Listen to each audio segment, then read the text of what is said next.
I don't know that we've ever dealt with this level, this kind of Republican. And you know me, I'm a happy, clappy liberal. Yes.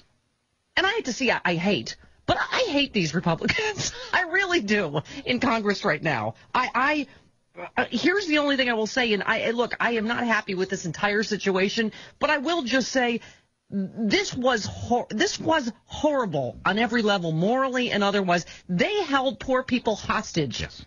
To get tax cuts for the rich. The only thing I will say is, how would you like to be the president, knowing that, as he said, all of these people, and by the way, the Republicans, as we know, not playing chicken with these unemployment benefits. It's not playing chicken. They don't care. Right. They don't give a about anybody but themselves, but their top 2% rich people.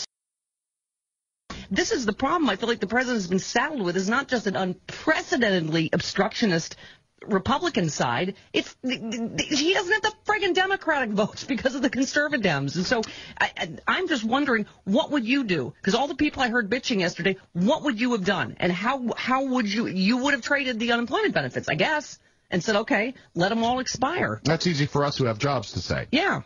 You know? Yeah, which maybe not for much longer. But, my concern is, would a more skilled politician have let himself get into this situation? Maybe. Alan Grayson, our progressive hero, was on TV last night. And he made an interesting point. He said, the interesting thing, this is actually the first time the Republicans have ever come to the table on anything. This is true.